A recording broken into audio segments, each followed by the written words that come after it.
이 시간 전종용 목사님 나오셔서 성경 봉독하시고 하나님 말씀 전해 주시겠습니다.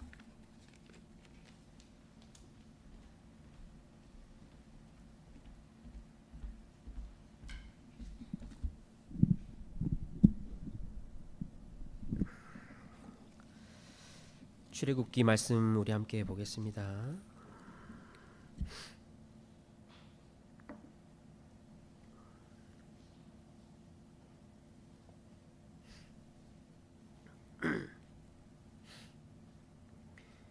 구약성경 87쪽입니다. 출애굽기 4장 18절부터 26절까지 말씀 제가 봉독하겠습니다. 여러분 하나님의 말씀으로 들으시면 되겠습니다.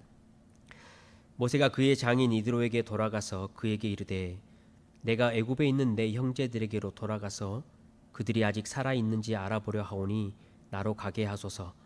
이드로가 모세에게 평안히 가라 하니라.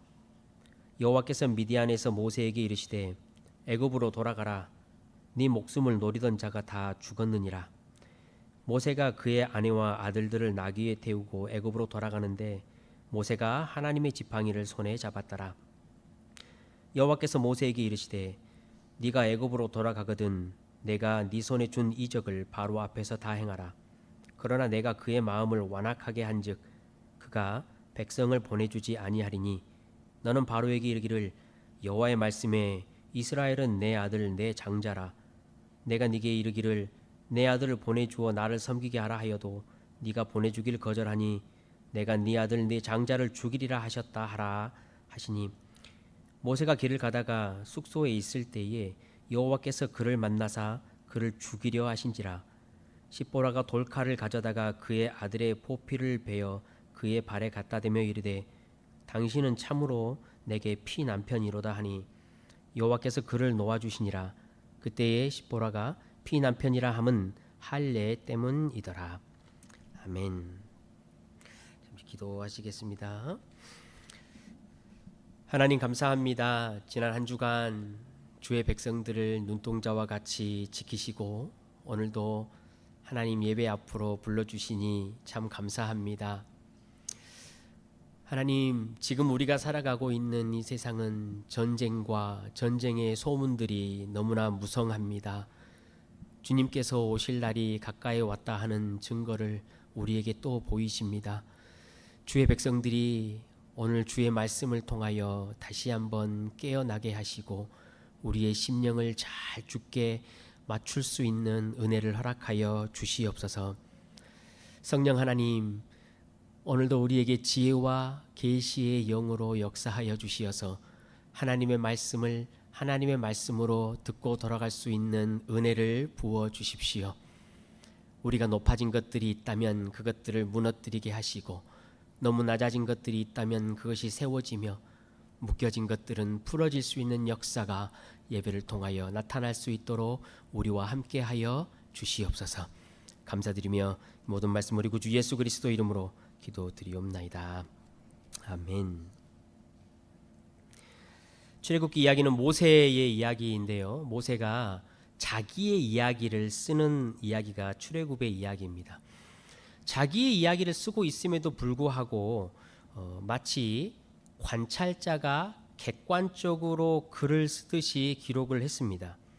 자기 부모님을 이야기할 때나 자기의 태어난 이야기를 할 때 내가라고 하지 않고 레위 지파가 있었더니 이런 식으로 이야기를 하죠. 그래서 출애굽기를 읽어보면 감추고 싶은 이야기들이 참 많이 있습니다.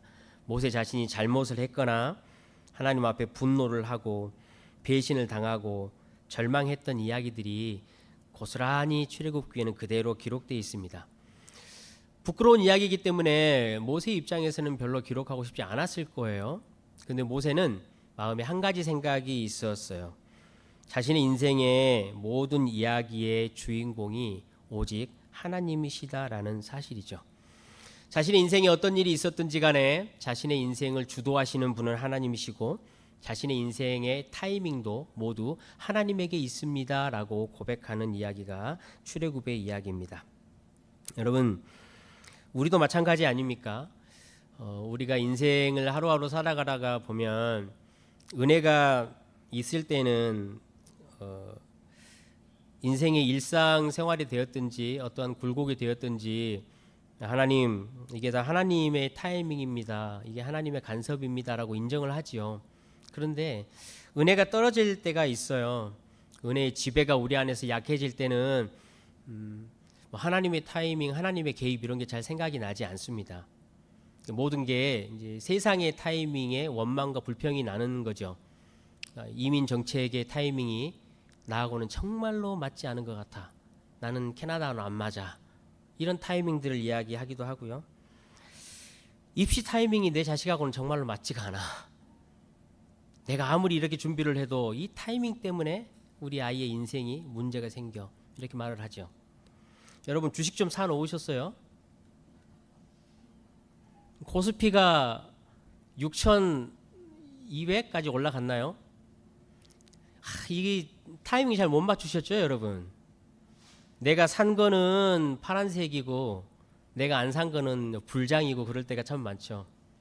타이밍을 원망할 때가 많이 있습니다. 제가 자립생활관이라고 우리 청년들이 이제 자기 스스로 자립하기 위해서 고아원을 나와서 생활하는 곳에서 풀타임으로 이렇게 봉사를 할 때가 있었는데요. 중학교 선생님이신 교회 집사님이 한번 오셔서 봉사를 이렇게 하셨어요. 너무나 밝고 좋으시더라고요. 그런데 대화를 잘하고 하다가 어느 날 갑자기 얼굴색이 사색이 됐어요. 봉사하는데 신경을 전혀 쓰지 않고 핸드폰을 자꾸 꺼내보는 거예요. 대화와 절망을 하지 않고 핸드폰을 자꾸 수시로 꺼내보는 거예요. 제가 이따가 하도 궁금해가지고 선생님 혹시 무슨 일 있으세요? 그랬더니 아니에요. 그러다가 하루 종일 핸드폰을 꺼내보는 거예요. 선생님 무슨 일 있으신 것 같아요. 대화도 예전처럼 안 하시고요. 그랬더니 사실 자기가 자동차를 샀는데 자동차 값을 통장에 넣어놓고 그걸 빨리 이렇게 송금을 해야 되는데 자동차 회사에서 한 달 뒤에 보내면 자기가 세일을 많이 해주겠다고 해서 한 달에 돈이 여유가 생겼대요. 그래서 그거를 금을 샀대요. 금을 산 그 순간부터 금값이 100만 원, 200만 원, 300만 원 떨어지는 거예요. 그래가지고요, 선생님, 제가 예전에 한번 주식을 하다가 하나님 앞에 하나님 저는 주식이 안 맞습니다. 그래서 이번에 금을 했는데 금도 안 맞는 것 같습니다라고 인생의 교훈을 너무 잘 배웠습니다라고 자기 합리화를 자꾸 시키는 모습을 보고 이분이 금 때문에 폭풍 가운데로 빠지셨구나라는 생각을 했습니다. 여러분, 우리가 살아가는 삶은 우리가 다 타이밍이라고 이야기를 해요. 오늘 본문에 보면요, 모세의 인생에서 가장 극적이고 중요한 타이밍의 이야기가 있습니다. 하나님께서 모세를 부르시고 모세의 인생에 개입하신 이야기이지요. 모세는 물에서 건진 사람입니다. 하나님께서는 자신이 물에서 건진 사람은 반드시 책임지시고 그 인생에 간섭을 하십니다. 왜냐하면 하나님이 괜히 심심해서 우연히 한 사람을 하나님의 백성으로 부르신 일은 없기 때문이죠. 신앙이 가장 힘들 때가 그럴 때이지요. 하나님을 알고 있지만 하나님이 내 인생에 부재한 것 같을 때, 아무리 기도해도 답변이 없을 것 같을 때, 말씀을 들어도 무의미하고 하나님이 내 인생에 무관심한 것 같을 때, 그때 우리는 참 힘듭니다. 그래서 하나님께서 내 인생에 개입하고 계시고 하나님이 내 인생의 요소요소에 타이밍을 잡고 일하신다라는 것을 아는 사람은 참으로 복된 인생입니다. 여러분 혹시 하나님이 내 삶에 관심이 없다라고 생각이 드신다면 오늘 말씀을 통해서 내 인생에 하나님이 개입하시는 타이밍은 언제일까? 어쩔 때 하나님이 이제 내 인생에 개입하실 때가 되었다라고 알 수 있을까? 그걸 한번 좀 다시 생각해 보시는 시간이 되었으면 좋겠습니다. 모세의 인생을 통해서 오늘 한번 그 이야기를 들어보겠습니다. 모세는 우리가 잘 알듯이 이제 이집트에서 바로 왕이 아이들을 다 죽이려고 할 때 나일강에 던져졌던 아이였죠. 바로의 딸에 의해서 구원을 받고 40년이라는 궁 생활을 했습니다. 궁정에서 아주 좋은 교육을 받았어요. 이제 그러면서도 모세는 자기 속에 정체성이 있었죠. 내가 히브리 백성의 지도자와 리더가 될 것이라는 어렴풋한 이제 마음의 정체성이었던 거예요. 그래서 어느 날 밖에 나갔는데 이집트 백성이 자기 히브리 사람들을 이제 괴롭히는 걸 보고 이집트 사람을 죽여버리잖아요. 묻어요. 그러고 나서 지내다가 그 다음날 나갔는데 히브리 사람들끼리 싸우는 거예요. 그래서 모세가 그 히브리 사람들에게 이야기를 하죠. 왜 형제들하고 싸우냐. 말렸어요. 그랬더니 그 히브리 사람이 뭐라고 그랬죠? 누가 너를 우리의 재판장과 지도자로 삼았냐라고 말해요. 어제 이집트 사람 죽인 것처럼 나도 죽이려고 하냐라고 이야기를 하죠. 이스라엘 백성들에게 무시를 당했어요. 절망이었겠죠. 미디안 광야로 도망을 갑니다. 제사장 이드로의 딸 십보라라는 여자와 결혼을 하고 거기서 양치기로 40년 동안 생활을 합니다. 어느 날 이상한 광경을 목격을 하지요. 떨기나무가 있어요. 이 광야에 가면 보잘것없는 나무, 가시나무 비슷하게 생긴 것들이 있잖아요. 거기에 불이 붙었어요. 근데 불이 타지를 않아요. 그것을 보려고 모세가 다가갑니다. 그때 하나님께서 모세를 부르시죠. 구원자의 사명을 맡기셨어요. 드디어 하나님께서 모세의 인생에 개입을 하신 타이밍인 거죠. 여러분, 왜 이 타이밍이었을까 한번 생각을 해보십시오. 이스라엘 백성들은 사실 모세가 이 땅에 태어나기 전부터 이집트라는 나라에서 엄청난 고통을 당하고 있었어요. 그런데 하나님은 지금이 때라라고 모세를 구원자로 보내시는 것이죠. 왜 지금일까? 여러분 성경을 펴셔서 한번 출애굽기 3장 11절로 넘겨보시겠어요? 앞쪽에 거기 한번 같이 3장 11절 읽어보겠습니다. 시작.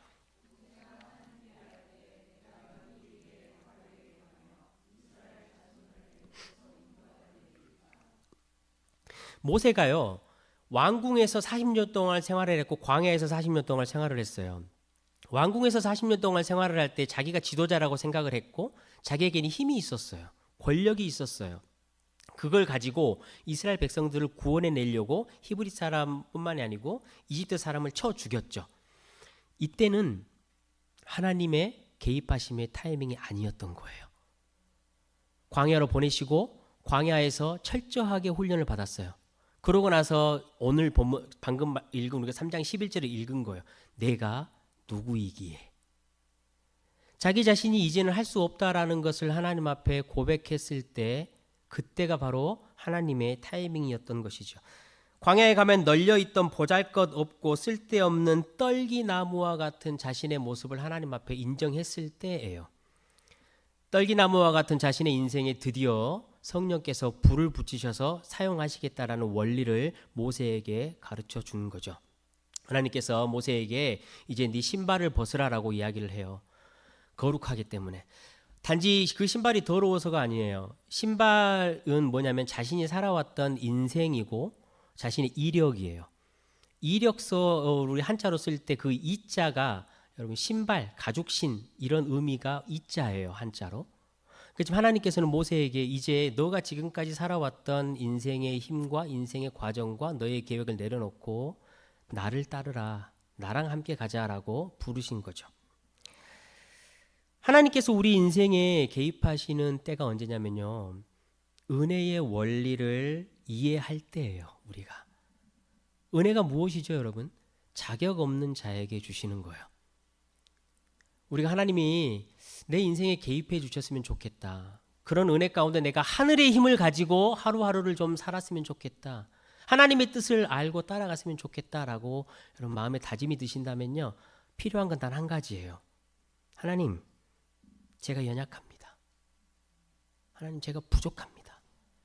자신의 연약함과 부족함을 아는 것밖에 없어요.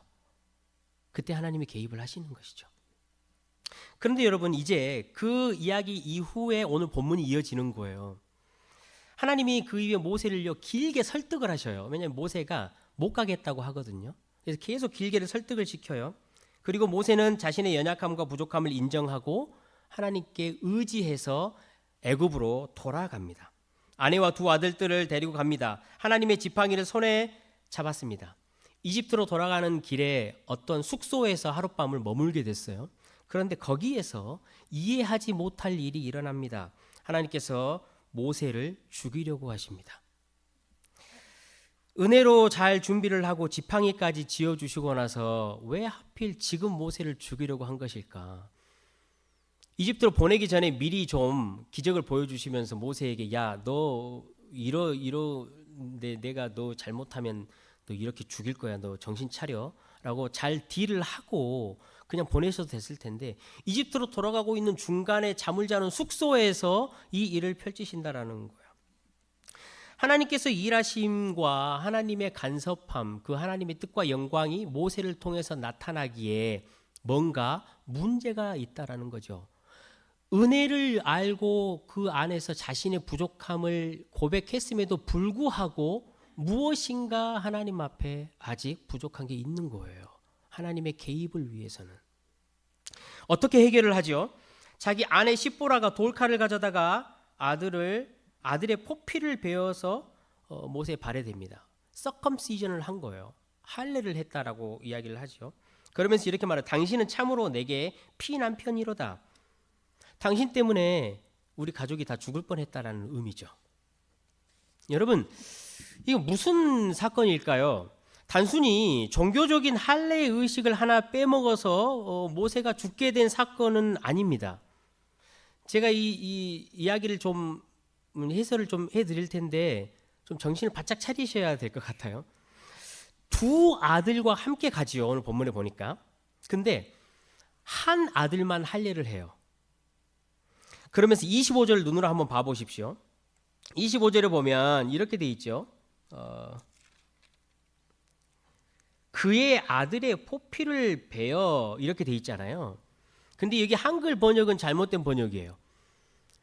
그의 아들이라 그러니까 모세의 아들처럼 보이잖아요. 근데 정확히는 그녀의 아들이에요. 십보라의 아들이라고 성경은 표현을 해요. 다시 말하면 모세의 아버지의 자격을 박탈시켜 버린 거예요. 모세에게 너는 아버지가 될 자격이 없다는 거, 이 아이의 아버지가 될 자격이 없다라고 말하는 거죠. 모세에게 무엇인가 분명히 잘못이 있었다라는 의미예요. 첫 번째 아들 이름이요, 게르솜이라는 이름이에요. 이 뜻이 뭐냐면 타국에서 나그네가 되었다라는 의미예요. 모세가요, 이집트에서 도망을 가가지고 광야에 갔을 때 광야에서 삶이 얼마나 마음이 힘들었겠어요. 마음이 너무나 가난했어요. 그때는요, 하나님 앞에 하나님, 나는 하나님을 의지할 수밖에 없습니다 라고 첫 번째 아들을 유아 때 할례를 시켰어요. 그러면서 자기 아내 십보라에게 설명을 했겠죠. 왜냐하면 미디안 광야나 그 고대 시대에는 어릴 때 할례를 시키는 일이 없어요. 너무 잔인하잖아요. 난 지 8일밖에 안 되는 무력한 자기의 새끼를 포피를 잘라서 피를 내야 된다는 게 얼마나 잔인해요. 이 첫 번째 아들을 할례하면서 모세는 자기 아내 십보라에게 설명을 다 했을 거예요. 내가 지금 이 아이의 포피를 자르는 것은 하나님의 약속이 나와 내 가정에 이루어지기 위함이다. 나와 내 자식과 우리의 모든 가족을 하나님께 맡기는 거야. 하나님이 우리의 생명의 주인이시여 라는 상징으로 지금 내가 아들을 할례를 행하는 거야 라고 설명을 했을 거예요. 첫 번째 아들을 가졌을 때는요, 광야에서 자신이 너무나 가난한 심정에 있었어요. 그러고 나서 두 번째 아들을 낳아요. 두 번째 아들의 이름이요, 엘리에셀이에요. 엘리에셀은 무슨 뜻이냐면요, 나의 하나님이 나를 도우사라는 의미예요. 그러면서 이렇게 설명하죠. 바로의 칼에서 나를 구원했다라고 표현을 해요. 이 둘째 아이는요, 늦둥이였어요. 오늘 본문에 보니까 나귀에 태워서 두 아이들을 데리고 갔다라고 성경이 돼 있잖아요. 엄마가 이 아이를 태워서 나귀를 타고 간 거예요. 첫 번째 아들은 성장해서 할례를 다 어릴 때 시켜서 했는데 이 두 번째 아이는 나귀를 타고 가서 갈 정도로 어리지만 아직 어릴 때 할례를 행하지 않은 거예요. 두 번째 아들을. 왜 둘째를 할례를 하지 않았을까? 이게 문제인 거죠. 여러분, 히브리인들은 당시에 노예였잖아요. 난 지 8일 만에 할례를 딱 하면요, 모든 사람들이 이 아이는 히브리 노예 출신이라는 걸 알아요. 그런데 이집트 사람들은요, 할례를 언제 행하냐면요, 청소년 때 행해요. 할례를 받는 사람이 어떤 사람들이냐면요, 귀족들이 할례를 받아요. 왕가의 권위 있는 자들만이 할례를 받아요. 청년 때. 그 특별한 집단들만 할례를 받아요.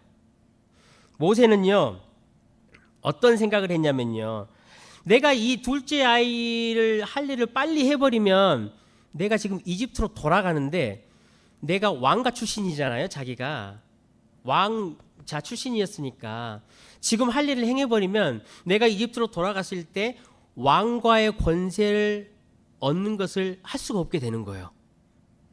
나와 내 자식이 왕의 권위와 권세를 회복할 수 있는 기회가 다 사라져버린 거예요. 왜냐하면 할례를 빨리 해버리면 히브리 노예로 낙인시켜버리기 때문에 그렇죠. 모세는 살만해졌어요. 이제 광야에서 적응도 하고 자기의 목숨을 노리던 바로도 죽고 하니까 내 방법으로, 내 타이밍으로 내 속에서 욕망이 끓어오르는 거였어요. 돌아가서 어떻게 해서든지 내 권세와 내 자식들을 한번 회복시켜 봐야 되겠다, 이집트에서 라는 생각을 한 거죠. 21절 오늘 본문부터 여러분 한번 봐보십시오. 모세의 지금 그 마음이요, 바로 왕의 완악함과 너무나 닮아 있어요. 우리 21절 22절 같이 한번 읽어보겠습니다. 본문 시작.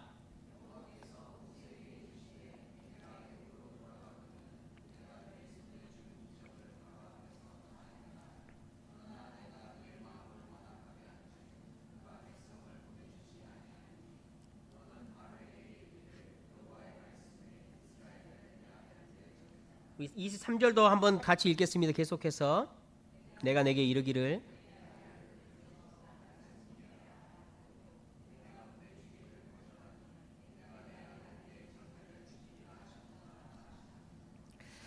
여러분, 지금 모세가 이 바로 왕의 완악함을 닮았어요. 그래서 완악하다라는 의미는요, 손에 꼭 움켜쥐고 있다라는 의미거든요. 지금 바로 왕이요, 이스라엘 백성들을 마치 자기의 것인 것처럼 부리고 자기의 권세와 자기의 영광을 나타내 줄 존재로 여기고 있잖아요. 그게 바로의 완악함이에요. 모세도 하나님 앞에 똑같은 완악함이 있었어요. 자기의 자식, 할례를 시키지 않은 둘째 자식을 손에 꽉 움켜쥐고요, 이 아이와 내가, 우리 가족이 이집트의 목숨을 걸겠다라는 거예요. 이집트의 영광과 이집트의 명예에 우리의 모든 소망을 걸겠다라는 거예요. 성도 여러분, 모세는요, 자신의 존재와 자신의 가치와 자신의 기쁨과 목적을 이집트에다가 딱 걸었어요. 베팅을 한 거예요. 지금 이집트에 바로라는 우상에서 이스라엘 백성들을 구원하러 들어가고 있는 모세가 이미 자신 안에 바로라는 우상을 가지고 있었던 거죠. 우상 숭배를 하기 시작했다는 거예요. 깊이 감추어진 우상 숭배였어요. 하나님께서 모세의 인생에 개입하고 싶었지만 그 숨겨져 있는 우상들을 그대로 놔두고는 하나님이 잠잠하실 수밖에 없는 것이지요. 하나님을 근심하게 했어요. 그래서 하나님께서 모세를 향해서 사랑의 훈계를 내리기 시작한 거죠. 그래서 모세를 죽음 가운데로 몰아넣으신 거예요. 우리 인생은 반드시 무엇인가를 예배하는 존재입니다.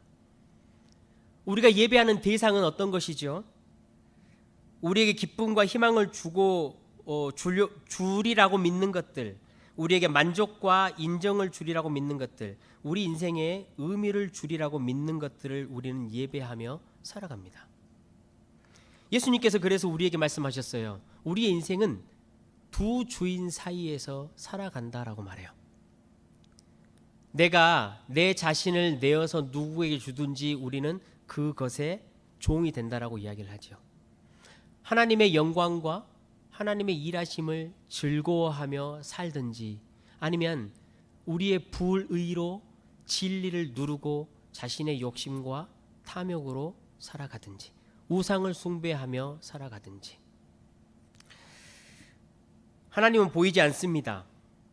그리고 하나님은 내 마음대로 조정이 안 됩니다. 내 타이밍대로 움직여 주시지도 않습니다. 그래서 우리는 그런 하나님이 대신 내 자식을 우상을 삼고 내 통장의 잔고를 우상을 삼고 평수와 등수를 우상을 삼고 내 자존심을 우상 삼아서 살아갈 때가 너무나 많이 있습니다. 그런데 여러분, 이 많은 우상들 가운데 대장 우상이 있어요. 우리가 지금 자식을 우상 삼고 물질을 우상 삼고 하는 모든 이 우상의 가장 깊은 뿌리에 무슨 우상이 자리 잡고 있냐면요, 자아 숭배라는 우상이에요. 내가 타인에게 인정받고 싶은 것, 내 자신을 다른 사람들에게 증명하고 싶은 것. 여러분, 그것이 가장 뿌리 깊은 우상이죠. 우리는 인정받으려고 참 애를 많이 씁니다, 사람들에게. 그리고 인정받지 못하면 그것 때문에 굉장히 괴로워합니다. 그리고 더 집착을 하게 됩니다. 내 자식의 성공을 통해서 내가 사람들에게 내 가치를 인정하고 싶은데 내 자식이 말을 듣지 않을 때는 몰아치기 시작합니다. 더 집착을 하기 시작한다는 거예요. 그런데 여러분, 그것이 나를 인정해 주리라고 생각하고 그것을 잡잖아요. 그러나 그것은 절대 나를 채워주지 못합니다. 그리고 우리가 가지고 있었던 그 인정을 우리가 혹 잃어버리면 우리 인생이 황폐해집니다. 자기보다 더 인정을 받고 더 많이 가지고 더 잘하는 사람들을 보면 시기와 질투가 납니다. 너무나 괴롭습니다. 그리고 자기보다 조금 못한 사람이나 연약한 사람을 보면 거기에서 우쭐하게 됩니다. 교만하게 됩니다. 우상 숭배의 인생은 이런 악순환의 반복이지요. 제가 좀 부끄러운 이야기를 하려고 해요. 올 초에 한국에, 특히 우리 한국 교회에 그리고 세계 교회에 엄청난 충격적인 일이 있었어요. 목사님 세 분이 정말로 절망적인 일을 하셨어요.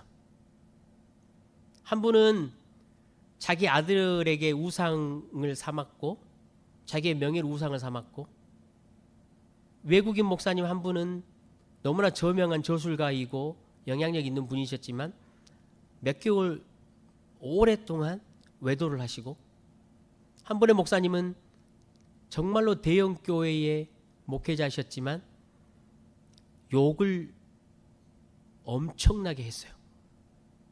자기 부교역자들에게, 여성 부교역자들인지 남성 부교역자들에게 인격 모독을 하면서 그 자리에서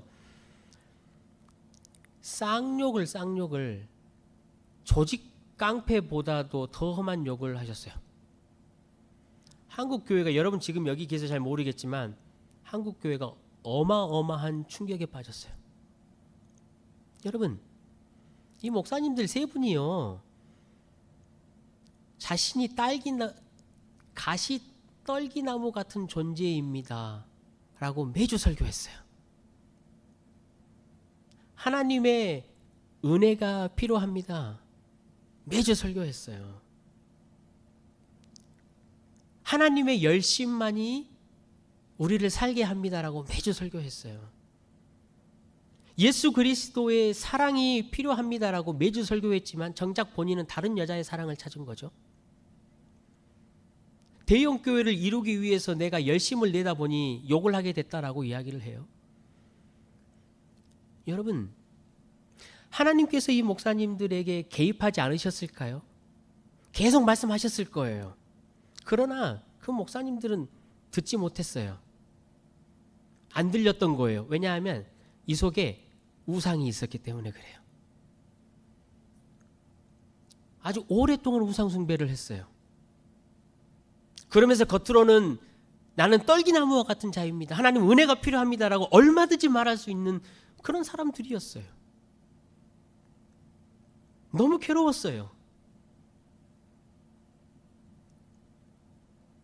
성도로서, 목회자로서 과연 이렇게 사는 것이 하나님의 나라를 위하고 사는 것이 정말로 맞는 것인가?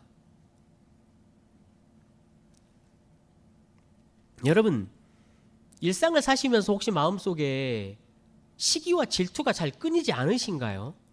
마음속에 뭔가 계속해서 쫓아가는 인생 같고 마음이 불안하고 두렵고 괴로움 가운데 혹시 있으신가요? 아니면 여러분 주변에 내가 용서하지 못하는 사람들이 있나요? 그러면서 우리는 예배당에 와서 기도해요. 뭐라고? 하나님, 내가 시기 질투 나지 않게 해주세요. 하나님, 나 불안하지 않게 해주세요. 하나님, 나 은혜가 필요해요. 하나님, 나 용서해 주세요. 라고 우리는 기도해요. 그런데 여러분, 그 기도가 소용이 없을 때가 너무나 많아요. 하나님, 나 시기 질투 나지 않게 해주세요 하지만 그 시기 질투가 멈추지 않아요. 하나님, 내가 쫓아가고 있는 거 안 쫓아가게 해주세요라고 하지만 그 기도에는 하나님이 응답 안 하실 때가 너무나 많아요. 하나님, 나에게 은혜를 주십시오. 은혜가 있어야만이 내가 이 시기와 질투를 넘어갈 수 있습니다라고 기도한다고 해서 그 기도가 응답되지 않아요. 여러분, 왠 줄 아세요? 마음속에 우상 때문에 그래요.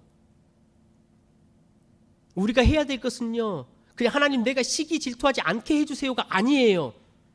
잠잠히 앉으셔서 하나님, 도대체 왜 내가 시기와 질투가 이렇게 날까요? 내가 왜 저 사람을 도대체 용서하지 못할까요? 내가 왜 도대체 저 길을 계속 쫓아가고 있는 걸까요? 라고 고민하면서 내 속에 깊숙이 숨겨져 있는 우상이 무엇인가를 보셔야 해요. 가만히 앉아서 기도한다고 그런 것들이 없어지는 것이 아니고요. 내가 지금 우상을 닮아가고 있구나 라는 것을 여러분 빨리 인식하셔야 해요. 성도 여러분, 여러분은, 그리고 저는, 우리는 무엇을 도대체 증명하면서 살아야 합니까? 우리는 도대체 누구에게 인정받으면서 살아야 합니까? 여러분, 무엇을 자랑하면서 살고 싶으십니까?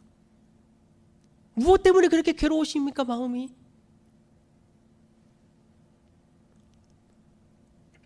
여러분, 우리는요, 이미 전능하신 하나님으로부터 인정을 받은 사람들이에요. 위대하시고 선하시고 가장 지혜롭고 아름다운 하나님에게 이미 인정을 받은 사람들이에요. 그냥 인정을 받은 수준이 아니에요. 우리가 비록 부족하고 연약하지만 아들아, 너는 흠도 없고 점도 없는 내 자식이야 라고 인정을 받은 사람들이라고요. 그런데 우리가 왜 도대체 누구에게 인정을 받으며 살아야 합니까? 무엇을 도대체 내 인생에 증명하며 살아야 합니까, 여러분? 우리가 하나님의 그 약속을 믿지 못할까 봐요. 우리에게 성령을 보내주셨어요. 우리에게 성령을 주셔가지고, 야, 내가 약속한 너는 내가 인정한 자야 라고 확신할 수 있도록 성령께서 우리에게 계속 말씀하시는 거예요. 성도 여러분, 왜 살아있는 우리가 죽어있는 세상의 기준에 맞춰 인정받으려고 합니까? 왜 그들이 죽어있는 자들이 세워놓은 가치 기준과 죽어있는 자들이 세워놓은 아름다움의 기준과 죽어있는 자들이 세워놓은 행복의 기준에 맞춰 살아야 합니까? 왜 그것들에게 인정받아야 합니까? 왜 그것 때문에 우리가 애를 씁니까? 우리 살아있는 자들이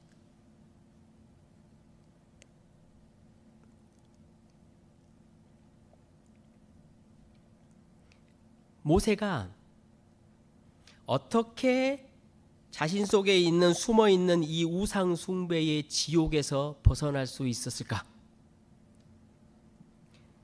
모세도 영적인 겸손의 모양이 있었죠. 그런데 40년의 광야에 자신의 이 자존감 떨어진 거, 40년 동안 양치기를 하면서 양의 똥을 치운 그 초라한 인생, 이 40년의 인생을 이집트 그리고 바로에게 인정받으면 될 거라 생각했어요. 우상 지옥으로 들어가고 있었어요. 그때 그 아내가 돌칼을 가져왔어요. 자기 자식의 그 작은 포피를 베고 피를 흘렸어요. 그리고 그 포피를 모세의 발에 닿게 하고 그 우상 숭배에서 벗어났어요. 우상의 머리가 꺾인 거예요.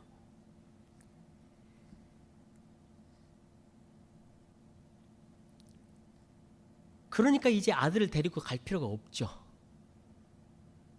아들들 같이 가다가요 돌려보냈어요. 아니 이제 할 일을 시켜버렸으니까 이집트로 데리고 가봤자 왕가로 들어갈 수가 없어요. 이 우상의 문제가 모세에게 해결이 됐기 때문에 출애굽기 32장에 넘어가면 유명한 우상 숭배 이야기 나오잖아요. 금송아지를 세워놓고 모세가 이 우상 숭배의 문제를 여기서 해결했기 때문에 이스라엘 백성들의 우상의 문제를 해결할 수 있었어요. 우상을 숭배하는 것이 얼마나 지옥 같은 일인지, 얼마나 저주스러운 이 쳇바퀴 같은 돌림인지를 알고 있었기 때문에 우상을 파쇄하고 그 이스라엘 백성들의 안타까움을 보고 충심으로 기도할 수 있었던 것이죠. 성도 여러분, 우리는 어떻습니까? 제 속에도 우상이 많이 있어요. 여러분 속에도 우상이 많이 있으시죠? 우리가 항상 이야기했듯이 우상을 섬기면 우상을 닮아가요. 귀가 먹어요. 말도 못해요. 눈도 안 보여요. 그게 우상이에요. 그러니까 하나님께서 간섭하시는 타이밍을 알지 못하는 거예요. 하나님이 일하시고 하나님이 우리에게 항상 이야기하시는데 그게 들리지 않는 거예요. 우상의 소리에 귀가 기울여져 있으니까. 우리가 어떻게 이 우상에서 벗어나고 회복될 수 있습니까? 여러분, 똑같습니다. 모세가 우상 숭배에서 벗어났던 것과 같이 우리도 똑같습니다. 모세는 작은 돌칼로 여러분 벗어난 것 여러분 아시죠? 우리는 예수 그리스도로 벗어났어요. 작은 돌칼과는 비교도 되지 않는 그 날카로운 채찍과 창과 십자가, 그걸로 우리 하나님의 몸이 찢기셨어요. 우리 예수님의 몸이 찢기셨다고요. 그 아이의 작은 포피가 잘라진 것과는 비교도 되지 않도록 우리 주님은 창과 십자가의 못으로 온 몸이 갈기갈기 찢어지셨어요. 그 아이가 조그만하게 흘렸던 포피를 베고 남은 그 피만큼으로 모세가 여러분 회복받았잖아요. 우리는 그것보다 더해요. 우리 구주 예수 그리스도께서 자신의 몸과 살을 찢으면서 물과 피를 다 쏟으셨어요. 그 아이에게서 나온 작은 핏방울과는 비교도 되지 않도록 온 피를, 온 물을 다 쏟으셨어요. 우리 속에 있는 우상들 꺾기 위해서. 그 작은 아이의 포피가 모세의 발에 살짝 닿음으로 모세는 회복됐어요. 그러나 우리 구주 예수 그리스도의 그 피와 찢기신 살은요, 우리의 모든 육체와 정신과 영혼 모든 구석구석을 다 회복시키셨어요. 넘치도록 회복시키셨어요. 사랑하는 성도 여러분, 우리 속의 모든 우상들은요, 이 예수 그리스도의 십자가의 죽으심과 부활하심으로 이미 목이 쳐졌습니다.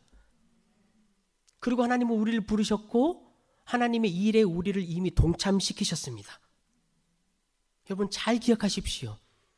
십자가의 죽음 그 자체가 이미 우리의 가치가 증명된 사건입니다. 더 이상 세상의 기준과 가치에 뇌를 맞춰서 증명하려고 애쓰지 마십시오. 예수님이 다 이루셨습니다. 예수님이 다 이루셨습니다. 우리에게 그것을 주셨습니다. 성도 여러분, 하나님께서 잠잠하게 느껴지시나요? 인도와 간섭이 전혀 믿어지지도 않고 하나님의 타이밍이 보이지도 않고 들리지도 않으실 때가 많이 있으시지요. 은혜가 필요해요. 주님께 주님, 저는 가시나무, 떨기나무 같은 존재밖에 되지 않습니다 라고 여러분 반드시 구하고 기도하십시오. 그래도 그 인도하심과 간섭함이 들리지 않으실 때는요, 빨리 캐치하셔야 돼요. 아, 내 속에 우상이 있구나. 내가 지금 우상을 닮아가고 있구나. 잘라내십시오. 예수님께 도우심을 구하십시오. 이미 우상의 모든 머리는 우리에게서 잘려져 나갔습니다. 하나님께 여러분 다 맡기십시오. 그 우상들을 다 할례시키십시오. 그럴 때 그때가 바로 우리를 향한 하나님의 세미한 음성이 들리는 때입니다.